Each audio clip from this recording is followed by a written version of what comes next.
ಇದೇನಿದು ಬಾಬಾ? ನಾನು ತಂದೆಯವರ ಮತ್ತು ಅಣ್ಣನ ಕಣ್ಣು ತಪ್ಪಿಸಿ ನಿಮಗೋಸ್ಕರ ಬಂದಿದ್ದೇನೆ. ಆದ್ರೆ ನೀವು ಮಾತ್ರ ಏನೋ ಚಿಂತೆ ಮಾಡ್ತಾ ಇದ್ದೀರಾ? ಬಂದಿದ್ದೇ ತಡ ರಾಗ ಎಳೆಯಲು ಶುರು ಮಾಡಿಬಿಟ್ಟೆ ಸುಗುಣ. ಬಯಸದೆ ಸಿಕ್ಕಿದ ಮಧುರವಾದ ಏಕಾಂತದಲ್ಲಿ ಚಿಂತೆ ಮಾಡಿ ನನ್ನನ್ನು ಚಿಂತಿಸಬೇಕೆನ್ನುವ ನನ್ನ ಚಿನ್ನ. ಇಲ್ಲ, ಯಾಕಂದ್ರೆ ನಾವಿಬ್ಬರು ಹಕ್ಕಿಗಳಿಗೆ ಹಾರಾಡಿ ಸಂತೋಷವಾಗಿ ಸವಿಯಬೇಕಾದ ಈ ಸಮಯದಲ್ಲಿ ಆ ರೀತಿ ಮಾತನಾಡಲು ಸಾಧ್ಯವಿಲ್ಲ. ಬೆಳಕಿಗಾಗಿ ತತ್ತರಿಸುತ್ತಿದೆ ಈ ನನ್ನ ಮನ. ತತ್ತರಿಸುತ್ತಿರುವ ಈ ಮನಕ್ಕೆ ಇಷ್ಟರಲ್ಲಿ ನಾ ಕತ್ತರಿ ಹಾಕುವೆ. ಸುಗುಣ, ಈ ತಂಪಾದ ಸಮಯದಲ್ಲಿ ಸಲ್ಲದ ಮಾತುಗಳನ್ನಾಡುತ್ತಾ ಎಲ್ಲ ತಂದದ್ದೇ ಮರೆತೇ ಬಿಟ್ಟೆಯಲ್ಲ ಸುಗುಣ. ಯಾವಾಗ್ರಿ ಅದು? ಸುಗುಣ, ತಳಿರು ತೋರಣದಲ್ಲಿ ಕುಳಿತು ಮರೆಯಾಗಿ ಆಲಿಸಲಿ ಆ ಋತುರಾಜ ನಮ್ಮಿರುವರ ಸವಿ ಪ್ರೇಮದ ಸಲ್ಲಾಪವನ್ನು ಕಂಡರು. ಆಯ್ತು ಬಾಬಾ, ಹಾಗೆ ಆಗಲಿ. ಕಮಾಂಡ್ ಅಲ್ಲಿ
ಅದೇನಂತ ಹೇಳಿ ಚಿನ್ನ.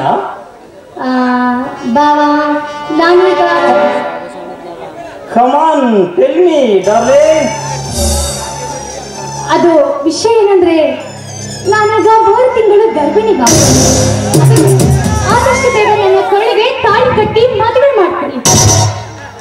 ಏನು, ನನ್ನಿ ಮಿಲನದಿಂದ ಈ ಹಕ್ಕಿ 3 ತಿಂಗಳ ಗರ್ಭಿಣಿ? ಓ ಮೈ ಗಾಡ್, ಈಗೇನ್ ಮಾಡೋದು? ಹಾ, ಸುಗುಣ ಏನ್ ಹೇಳಿದಲ್ಲ? ಅದೇ ಬಾವ, ಮದುವೆ ಮಾಡ್ಕೊಳ್ಳೋಣ. ಏನು, ಮದುವೆ ಮಾಡ್ಕೊಳ್ಬೇಕಾ?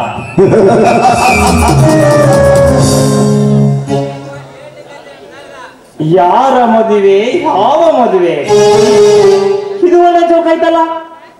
ಇದೇ ಬಾವ, ಈ ರೀತಿ ಮಾತಾಡ್ತಿದ್ದೀರಾ? ನಾವಿಬ್ಬರು ಪ್ರೇಮಿಗಳಂತೆ ಹಕ್ಕಿಗಳಂತೆ ಹಾರಾಡಿದ್ದೀವಿ. ಅದಕ್ಕೆ ತಾನೇ ನೀವು ತಂದೆ ಆಗಿದ್ದೀರಾ, ನಾನು ತಾಯಿ ಆಗಿದ್ದೀನಿ. ಮಗು ಹುಟ್ಟೋದಕ್ಕಿಂತ ಮುಂಚೆ ನನ್ನ ಕೋರಿಗೆ ತಾಳಿ ಕಟ್ಟಿ, ಇಲ್ಲದಿದ್ದರೆ ತಿರುಗುವ ಜನ ಏನೆಂದವರು. ಚೆನ್ನಾಗಿ ಹೇಳಿದೆ ಸುಗುಣ. ನಾನಿನ್ನ ಕೊರಳಿಗೆ ತಾಳ್ ಕಟ್ಬೇಕಾ? ಯಾರೋ ಜನ ಹಾಡ್ಕೊಳ್ತಾರೆ ಅಂತೇಳಿ ನಾನಿನ್ನ ಕೊರಳಿಗೆ ತಾಳ್ ಕಟ್ಬೇಕಾ? ಅದು ಈ ಜನ್ಮದಲ್ಲಿಯೂ ಸಾಧ್ಯವಿಲ್ಲ ಸುಗುಣ, ಈ ಜನ್ಮದಲ್ಲಿಯೂ ಸಾಧ್ಯವಿಲ್ಲ. ಇದೇನ್ ಬಾವ, ಈ ರೀತಿ ಮಾತಾಡ್ತಾ ಇದ್ದೀರಾ? ನೀವೇ ತಾನೇ ಹೇಳಿದ್ದು ನಾನು ನಿನ್ನನ್ನು ಮನಸಾರ ಪ್ರೀತಿಸುತ್ತಿದ್ದೇನೆ ಅಂತ. ಅದಾದ ನಂತರ ನೀವು ತಾನೇ ನನ್ನ ಹಿಂದೆ ಸುತ್ತಿದ್ದಕ್ಕೆ ನಾನೀಗ 3 ತಿಂಗಳ ಗರ್ಭಿಣಿಯಾದ. ಈಗ ಈ ರೀತಿ ಮಾತಾಡಿದರೆ ಏನಂತ? ಏನೇನೋ ಮಾತಾಡ್ತಾ ಇದ್ದೀರಲ್ಲ. ಏನು, ಮದ್ವೆ ಮಾಡ್ಕೋತೀನಿ ಅಂತ ಹೇಳಿದ್ದ? ಏನೋ ಹೇಳಿದ್ರೆ ಹೇಳಿರ್ಬೋದೇನೋ, ಆವಾಗ ಅಂತ ಸಂದರ್ಭವಿತ್ತೇನೋ. ಸುಗುಣ, ನಾ ಮಲಗಿದವರ ಜೊತೆಯಲ್ಲೆಲ್ಲ ನಾ ತಾಳ್ ಕಟ್ಟಿದ್ರೆ ಜಗತ್ತಿಗೆ ನನ್ನ ಮನ ತುಂಬೆಲ್ಲ ಮಂದಾದುಗಳೇ ತುಂಬಿರುತ್ತಿದ್ದ. ನೋಡು ಸುಗುಣ, ಈಗಲೂ ನಿನ್ನ ಕಾಲ ಮುಂಚಿಲ್ಲ. 3 ತಿಂಗಳ ಗರ್ಭಿಣಿ ಅಂತ ಹೇಳ್ತಾ ಇದ್ಯಾ? ನಿನ್ನ ಹೊಟ್ಟೆಯಲ್ಲಿ ಬೆಳೆಯುತ್ತಿರುವ ಪಿಂಡಕ್ಕೆ ಗರ್ಭಪಾತ ಮಾಡಿಸಿ ನಿನ್ನನ್ನು ವರ್ಗಾವಣೆ ಮಾಡಿಸ್ತೀನಿ, ಸರಿನಾ? ಪ್ಲೀಸ್ ಬಾವ, ದಯವಿಟ್ಟು ಆರುತ್ತೆ ಮಾತನಾಡಬೇಡಿ. ಅಣ್ಣನಿಗೆ ಮತ್ತು ತಂದೆಯರ ಮಾತನ್ನು ತಪ್ಪಿಸಿ ನಿಮ್ಮ ಭಾವಬಂಧನದಲ್ಲಿ ಮಾಡಿದ್ದೇನೆ. ನನ್ನಂತ ಹೆಣ್ಣಿಗೆ ಅನ್ಯಾಯ ಮಾಡಬೇಡಿ ಪ್ಲೀಸ್ ಬಾವ, ಅನ್ಯಾಯ ಮಾಡಬೇಡಿ. ಸಿಗರೇಟು ಚೆನ್ನಾಗಿದೆ ಹೇಗೆ ಹೇಳಿ ಬಾಯಿಗಚ್ಚ ಸೇರುತ್ತೇನೆ. ಅದು ಹಗ್ಗದಲ್ಲಿ ಹಾರಿ ಹೋದ್ರೆ ತೆಗೆದು ಬೀದಿಗೆ ಬೀಸುತ್ತದೆ. ಅದರಂತೆ ನೀನು ಕೂಡ ಅಂದು ನನ್ನ ಕಣ್ಣಿಗೆ ರತಿಯಂತೆ ಕಂಡೆ. ರಸಿಕತೆಯಿಂದ ರಂಜಿಸಿ ತೃಪ್ತಿ ಪಟ್ಟೆ. ಈಗ ನೀನು ಅನ್ನದ ಗರ್ಭವನ್ನು ಹಾರುವಾಗ ಸಿಗಲಿಲ್ಲ. ಅತ್ತ ಸೇರಲು ಬಾರದು, ಇತ್ತ ಬಿಸಾಡಲು ಬಾರದು. ಅರ್ಥದಲ್ಲಿ ಹಾರುವ ರಸಕ್ಕೆ ಹೊರಗೆ ಕೈಗಳಿಗೆ ಒಂದು ಕಣ್ಣಿಗಳಿಗೆ ಮಾತ್ರ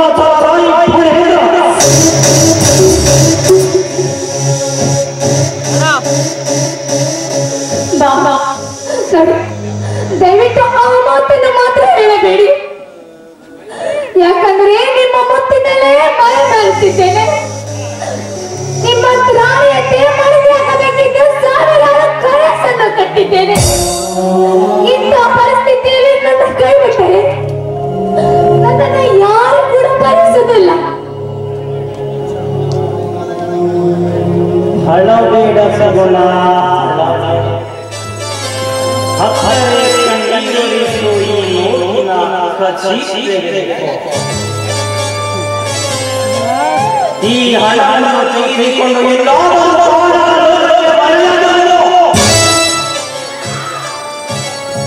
ಬಾವ, ನಿಮ್ಮ ಹಣದ ಖರ್ಚಿನಿಂದ ನನ್ನ ನೋವನ್ನು ಆಡಿಸಲಾಗುತ್ತಿದೆಯೇ? ಹೇಳಿ, ನನ್ನ ದೇಹವನ್ನು ಹಂಚಿಕೊಂಡು ಕಾಣಿಕೆಯಾಗಿ ಕೊಟ್ಟಿದ್ದೀರಲ್ಲ, ಅದಕ್ಕೆ ತಣ್ಣೀರು ಹೆಚ್ಚಬೇಡಿ. ನೋಡಿ, ಬೇಕಾದರೆ ಒಂದು ತಟ್ಟು ವಿಷವನ್ನಾದರೂ ಕೊಡಿ. ಯಾಕೆ ಯಾಕೆ ಸುಮ್ಮನೆ ನನ್ನನ್ನು ಪೀಡಿಸುತ್ತಿದ್ದೀರಾ? ಹೇಳಿ. ಅಂತಹ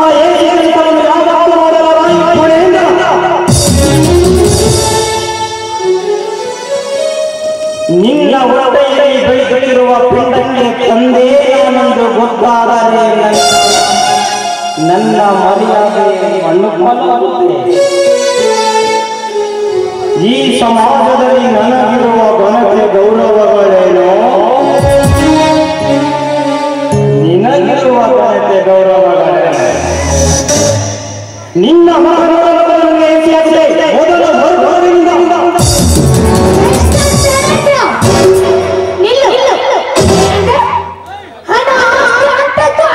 ನಿನಗೆ ಮುಖ್ಯವಾದರೆ ಅಂದೊಂದು ದಿನ ನಾಯಕ ನನ್ನ ಹಿಂದೆ ಸುತ್ತುತ್ತಿದ್ದೆಯಲ್ಲ, ಆಗ ಗೊತ್ತಾಗಲೇನವೇ ನಿನಗೆ ಘನತೆ ಗೌರವದ ಬಗ್ಗೆ?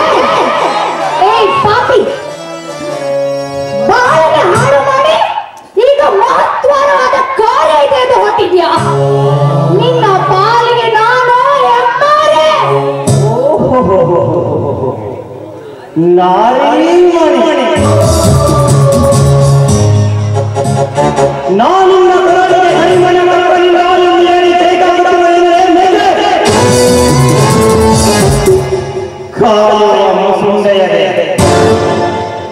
ನೀನು ನನಗೆ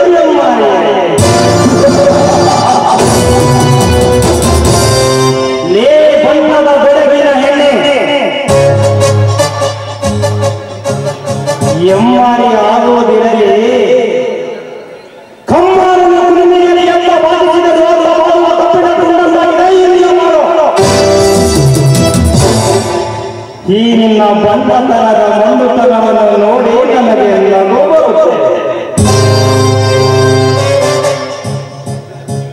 ನಿನ್ನ ಪ್ರತಿಗೆ ಕಾಲಿದೆ, ಅದು ನನ್ನ ಕೈಯಾಯ.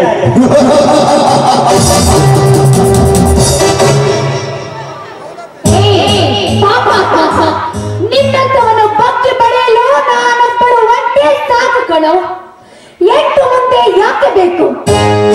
ಸೀರೆ ಸೊಂಟಕ ಕಟ್ಟಿ ಸುವಾಸನೆ ತಿರುವ ಆ ನಿನ್ನ ಹಲ್ಲುಗಳು. ಲೇ ಬದಾರಿ, ಸುತ್ತಾಡುವ ಸಮಯದಲ್ಲಿ ಪಕ್ಕ ಬಳಿತ ತಾಯಂತೆ ಇಲ್ಲದವರಾಗಿ ಕಂಡ ಕಂಡರೆ ತೆಗೆದುಕೊಳ್ಳಲು ನೋಡಿ ನಾನು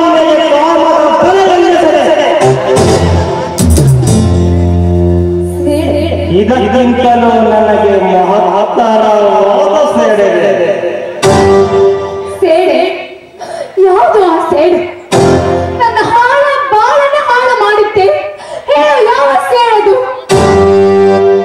ಕೇಳೋ, ಗಮನವಿಟ್ಟು ಕೇಳೋ. ರಜಾದಿನಗಳಿಗೆಂದು ಬಂದಿದ್ದ ಚಂದ್ರಿಕೆಗೆ ಒಡೆಯನಾಗಬೇಕೆಂದು ನಾ ಹಗಲು ರಾತ್ರಿ ಅವಳ ಮನೆಯ ಮುಂದೆ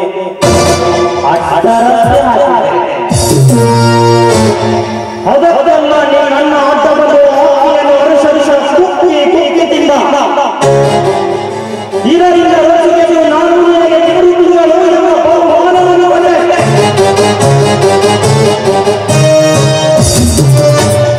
ಇದಕ್ಕೆಲ್ಲ ನನ್ನನ್ನೇ ಕಾರಣ.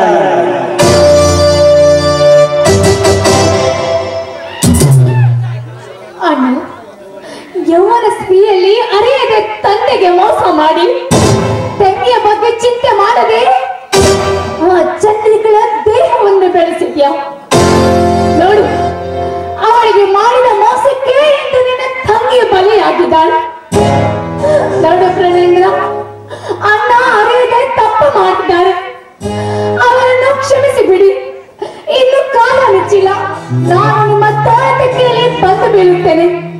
ನನ್ನ ಕುತ್ತಿಗೆಗೆ ತಾಳಿ ಕಟ್ಟಿ. ಶಬಾಷ್! ಅಣ್ಣನ ಗಿರಿಯ ತಂಗಿಯೇ ನಾಟಕವಾಡುವುದರಲ್ಲಿ ಒಂದು ಹೆಜ್ಜೆ ಮುಂದಿಟ್ಟಂತೆ ಮಾಡುತ್ತಾರೆ.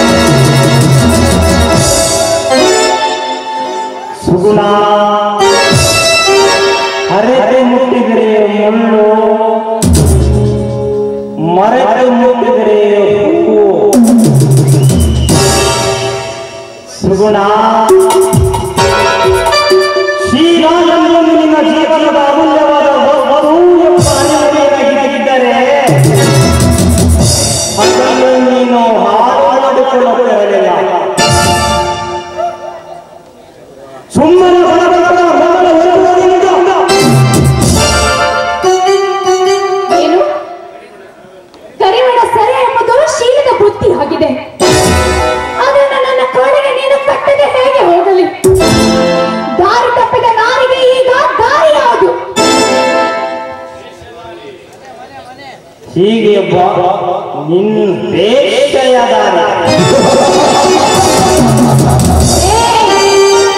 ಏನಂತ ಲುಚ್ಚ ನನ್ನ ಮಗನ ನನಗೆ ವೇಷಧಾರಿ ಎಂದು ಹೊಗಳಿದೆಯಾ? ಎಷ್ಟೋ ಜನರ ಹಾಳು ಬಾಳನ್ನು ಹಾಳು ಮಾಡಿದ ನಿನ್ನಂತ ಕುಲಗೆಟ್ಟ ನಾಯಿಗೆ ನಿನ್ನ ಮಾನ ಮರ್ಯಾದೆ ಹರಾಜಾಕಿ ಮೆರವಣಿಗೆ ಮಾಡಿದಾಗಲೇ ಕಣೋ. ಬಾತ್ ಮರಿಗೆ ಮಾಡದಿದ್ದರೆ ಬಾತ ಮಾತಿಗೆ ದ್ರೋಹ ಬಗೆದಂತೆ. ಒಂದು ಮಾತು ಹೇಳ್ತೀನಿ ಕೇಳೋ, ಹೆಣ್ಣು ಒಲಿದರೆ ಹೋಗು, ಮುನಿದರೆ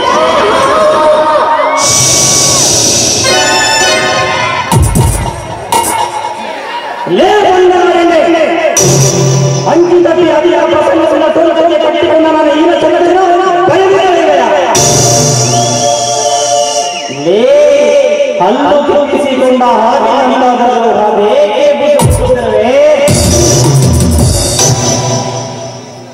ಕಂಬನಿ ಮನಿದರೆ ನನ್ನ ಬೆಂಬಲಕ್ಕೆ ಯಾರು ಬರಲ್ಲ ಎಂದು ಹೇಳಿ ಆಕಾಶದ ಕಟ್ಟು ಯಾರು ತಿರುಗುತ್ತಿರುವೆಯ?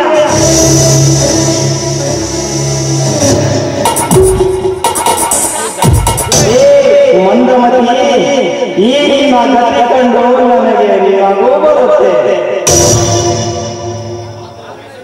ಇಲ್ಲ ಕಣ, ಇಲ್ಲ, ನಿನ್ನಂತ ಚಾಟನಿಗೆ ಸರಿಯಾದ ಶಿಕ್ಷೆ ಆಗ್ಬೇಕು.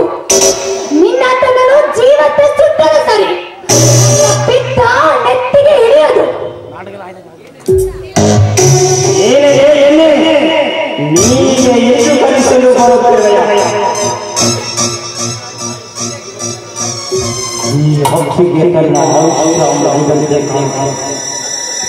ಅದಕ್ಕೆ ಎಲ್ಲೋ ಮಾತನಾಡುತ್ತದೆ. ಈ ಸಮಾಜದಲ್ಲಿ ನಾವು ತಲೆ ಎತ್ತಿ ತಿರುಗಬೇಕಾದರೆ ಈ ಹಕ್ಕಿಯ ಪ್ರಾಣವನ್ನು ಹಾರೈಸಲೇಬೇಕು. ಇರುವುದು ಇದೊಂದೇ ಉಪಾಯ. ಏನೇ ಬಜಾರೆ ನನ್ನನ್ನು ಕೊಲ್ಲಲು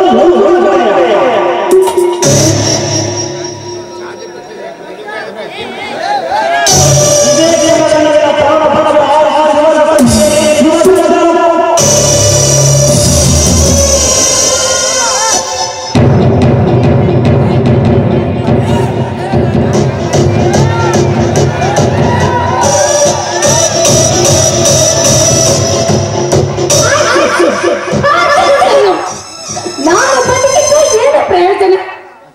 ನೆಮ್ಮದಿಯಿಂದ ಪ್ರಾಣವನ್ನು ಬಿಡಿವೆ. ಆರ್ಸು ಪಾಪಿ ಗಂಡನ ಆರ್ಸು. ಚಂದ್ರಿಕಾ, ಬೇಗ ಬೇಗನೆ ಬಾರಿ ಬಾರಿ. ಎಷ್ಟು ದಿನವಾಗಿ ಬರಲಿಲ್ಲ?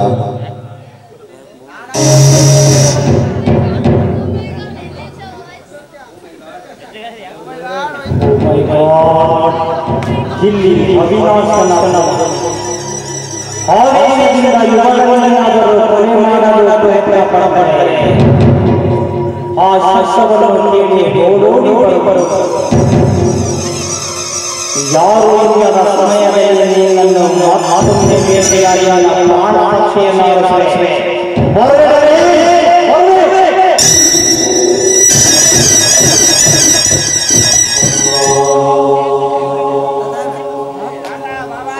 ತಾಯಿ ಜಗನ್ಮಾತೆ, ತಿಳಿಯದೆ ಶೀಲವನ್ನೇ ಕಳೆದುಕೊಂಡಿದ್ದೇನೆ. ಈಗ ನಾನು 3 ತಿಂಗಳ ಕರಿಬಿಡಿ. ಈ ಸವಾಲಲ್ಲಿ ಎಲ್ಲಿಗೆ ಹೋಗಲಿ? ಅಣ್ಣ, ನೀನು ಮಾಡಿದ ತಪ್ಪಿಗೆ ನಾನು ಶಿಕ್ಷೆ ಅನುಭವಿಸಬೇಕಾಗಿದೆ. ಅಣ್ಣ, ಅಪ್ಪ, ನನ್ನನ್ನು ಕ್ಷಮಿಸಿಬಿಡಿ. ದಯವಿಟ್ಟು ನನ್ನನ್ನು ಕ್ಷಮಿಸಿಬಿಡಿ.